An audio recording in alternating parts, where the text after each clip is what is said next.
what's going on, guys? It's Matt from RC Overload. Happy New Year! Absolutely, it's 2016. Yes! Finally, we can move on from 2015, because I don't know about you guys, but it was definitely a rough year for me.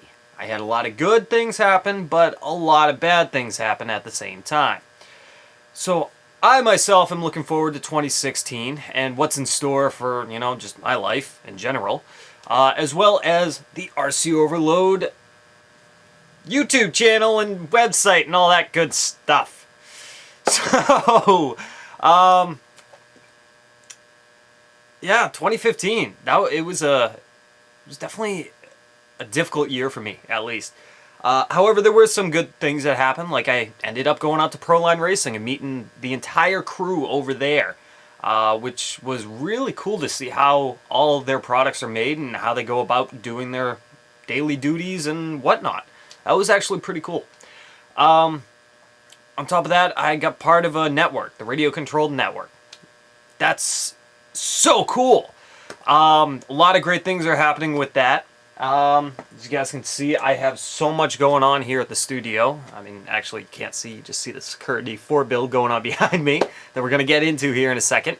But we got the Baja build, we got some more stuff on the Yeti, the SEX10, the ECX Torment, the Pro 2. I got a lot of stuff to do this winter for you guys before spring, because I'm hoping to have it all done by spring. So, we'll see if we can actually do it.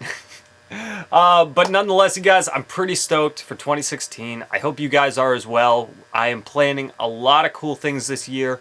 A lot of different things with videos. I'm going to change up my videos a little bit. Still the action videos, still, off-road trucks and whatnot, but we're going to jump in a little bit into aircraft and helicopters and a little bit of on-road stuff as well this year. So I'm actually pretty excited about it because I've already picked up a helicopter that I can't wait to show you guys here in the next couple of weeks. So, I say before I keep rambling on about things, let's just get into working on the Sakura D4. Now, to get you guys a little caught up here, I kind of moved ahead just a little bit, move up the pace, and it's not anything difficult that I really need to show you step by step on how to do, but I'll show you kind of where we are at. As you guys can see here, I already have half the motor mount already installed here. As well as for the differential housings, right? I'll show you the front. Just plastic support braces for the differential gears in the front and in the rear. And they are just held on by 4 screws on the chassis. The motor mount was extremely easy to install. I mean, you got your plate here, which is plastic. You got your aluminum motor mount, which screws right into the braces for the front and rear of the motor mount. As well as we put in the pulley system for the upper part of the tensioner, or whatever you guys want to call it. Pulley. Yeah, that works.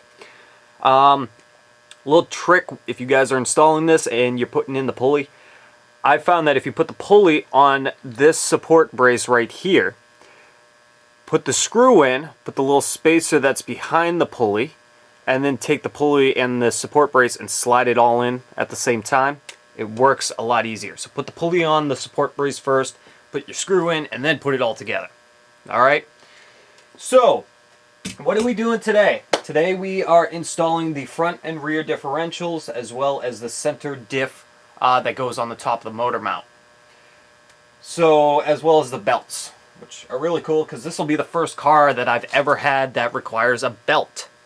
Be kind of interested to see how the car drives. I've driven shaft driven all my life, pretty much, so belt's going to be interesting.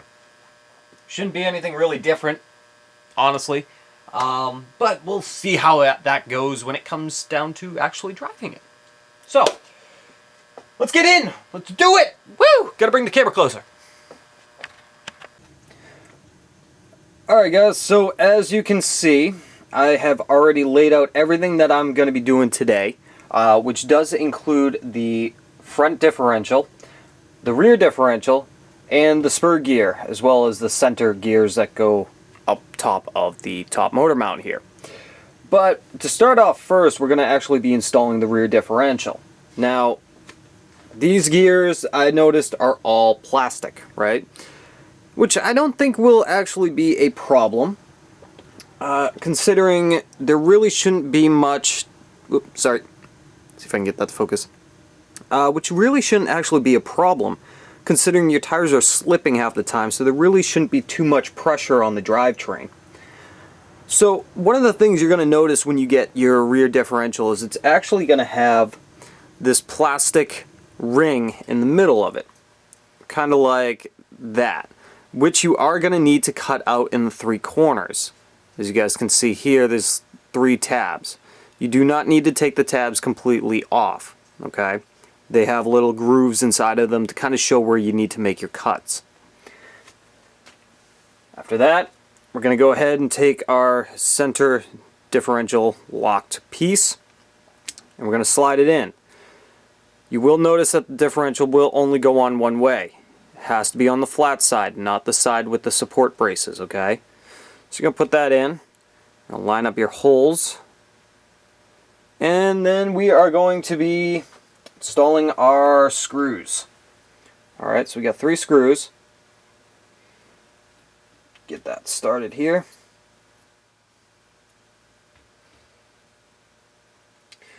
Okay, so I finished putting in those screws. Next thing that we got to do is we're going to be installing our drive cups. Actually, I take that back. I'm sorry. We need to install the bearings first. Duh, Matt. How else are you going to get them on? So, we put our bearings. Now we can put our drive cups in. And in which case, you're going to then screw those down as well. Now, I don't remember exactly what size screw everything is. In the book, it will tell you what size screw. There is a diagram off to the left side of all the pictures that will show you the screw itself. Okay? Kind of like this. And the screws are sized exactly, so you can actually take the screw, bring it up to it to find the exact size of which one they're talking about here on the pictures. As you guys can see, we're working on the rear differential right now. So, we're going to take our, like I was saying, we're just going to finish up putting our 2 screws inside the drive cups here to hold them in place.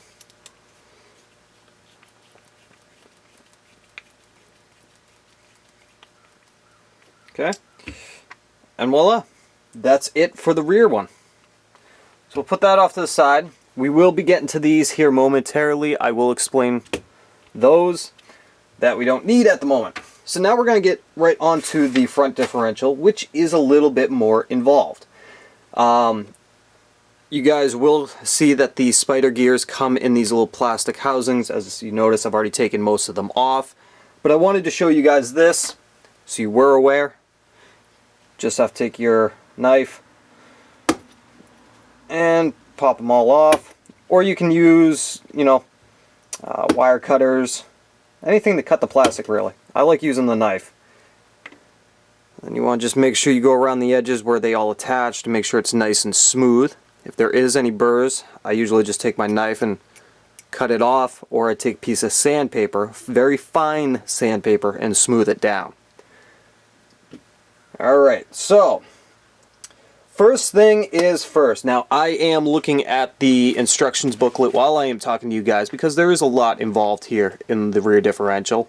It is a very common setup with how they have this done, but I don't want to screw any of this up for you guys.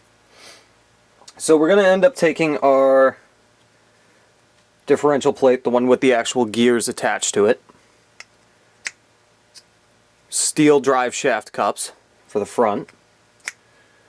And you take our little O-ring, put it in the back, create a seal. Now they say you can lubricate it. I'm not too concerned at the moment. Put our little plate on it. Kind of like so, right? Seal it all in there, nicey nice. And then we're going to take our little drive pin and slide it through the little hole that's going to be on the drive cup itself. Most of you guys would be able to figure this stuff out, no problem. It's like I said, a lot of this is the same stuff as on most cars. And then we're just going to take our plastic spider gears, or drive gears, whatever you want to call them, and just install it on. Now this will actually stay tight and sit in there once all the gears are meshed together. So there's one side of it.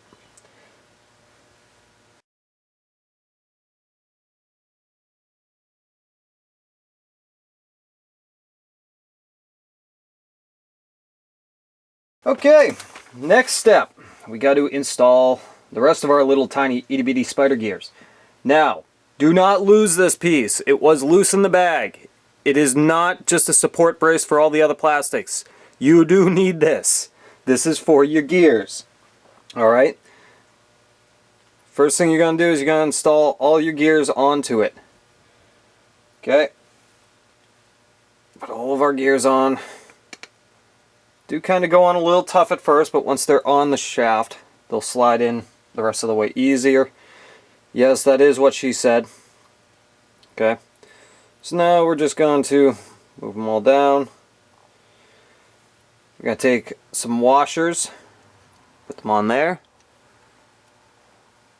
All four corners without trying to lose them.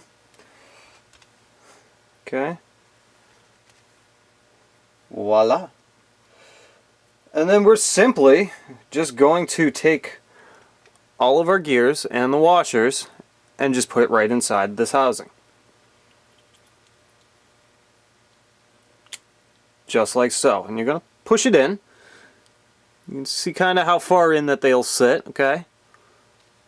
As you guys can see, I'm turning this, and you can kind of see the gears turning a little bit. Right? Okay. So now we got to add some fluid into this. Now they have supplied us with 2,000 weight diff fluid. And yep, okay. Didn't need to puncture or anything. So now we are going to fill this up basically until the fluid is just over the cross shaft here. Okay, you just need it above that. So I'm going to pour a little bit, let it settle for a minute so you can see where it is. A little more. Alright, so that looks pretty good right there. It's just covering the crosshair, but still leaves a little bit opening because you need room for that fluid to move around and to expand and so forth without creating too much pressure inside of there. So,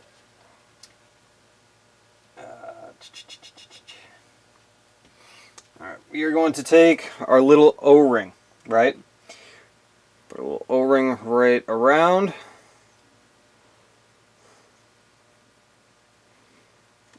Make sure that sits flush. Okay.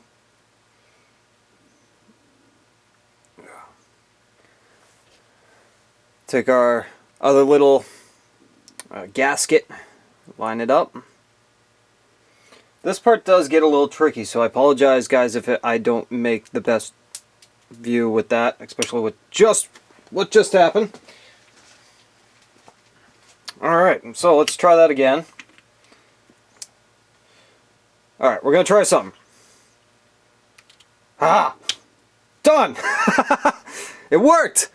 I just quickly moved it, as you guys saw. So let me get the screws in place here, so that way we don't lose any of the fluid in here. All the holes seem to line up very well. Who here remembers this old hand tool that I got? Old Duratrax kit. Can't tell you how many times people were like, oh, you need better tools, you need better tools. You're going to be making build videos. Yeah, well, guess what? It still works. And yes, I did get some better tools. Got these things, which are awesome. Now, a little word of advice when installing the screws into differentials like this. I like to go cross. Start across and then again across. That way the gasket is more likely to sit flat and not get bunched up while you're tightening everything down. I make sure all the screws are in first. Just tight just a little bit before I snug them all down. So, cool. So, let's check it.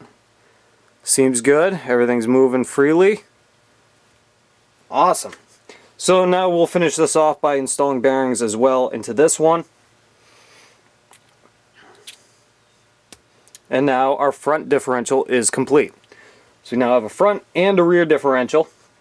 And then now, what does the book say? It actually says to go ahead and install them. So now you guys get to find out what the heck these little things are.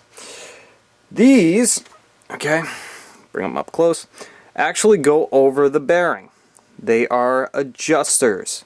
You can adjust the tension of your differential on the belt. So, how do we do that? Well, we simply just put them over the bearings on both sides. Okay. Gonna put the belts on, or at least get them around it, kind of like so. Woo! And then we're gonna place it in. Now, I don't know the actual tension of what this is supposed to be. Looking at the picture, you guys, it looks to be like they have it set on the second hole from the top. Let me show you guys what I mean by that, so there's no confusion. If you're looking at the bulkhead, you guys can see the holes right here. Come on, focus. There we go. You see the holes right on the differential, the bulkhead? These little plastic pieces will end up lining up with those holes for your marks. Okay? So, like I was saying, that they want the second one down from the top, according to the picture. I'm going to get those in. Just put that in. And simply just taking it, lining up the marks. Okay. And I'm able to mostly move it with my fingers. Use, you'll notice, kind of just push a little bit. Alright, so that's on the second one. Let's see about this one. Yep, that one's on the second one too. So, there's that one. Awesome. Now we're going to install the rear, which is a much smaller, because like I said, it's only going to be going up to here. Match same distance. So we're going to do pretty much the same thing. We've got to put the caps over the bearings.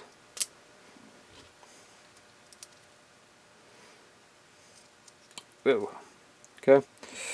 And the rear look to also be on the second hole, from what I can tell from the picture.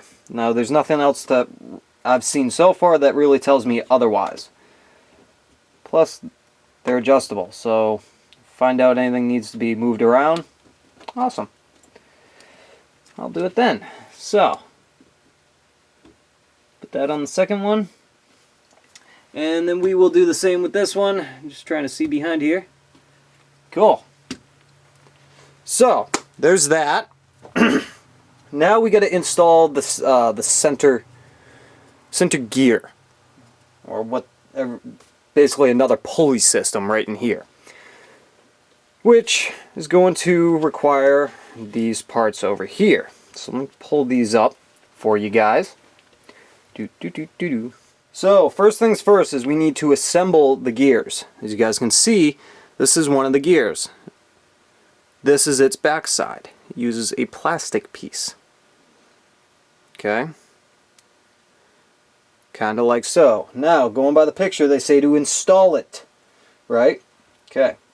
So we'll do that to both of the gears. One of the gears is a 16 tooth. That's the smaller. And the other one is a 20 tooth.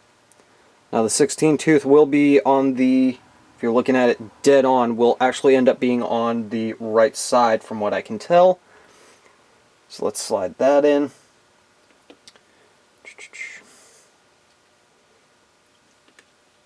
Take our little holder. As you can see, it's not perfectly round. That's because it's actually going to sit inside of that. Just like so.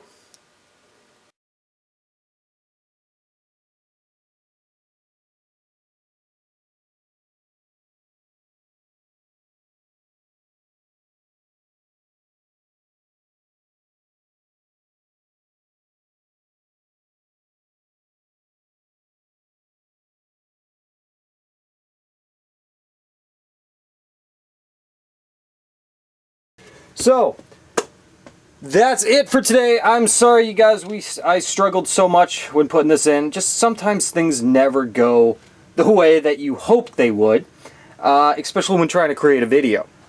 So, at least this gives you an idea of the drivetrain system and what's involved. Kind of bring this a little closer so you all can get a better idea. You know what it is? Haha! I have this facing the wrong way. So I'll fix that, okay? As you guys can see, the belt's not straight. I have this in the wrong way. I just got to rotate it. So I'll fix that here momentarily. And there we go. Kind of give you guys a little bit of an idea.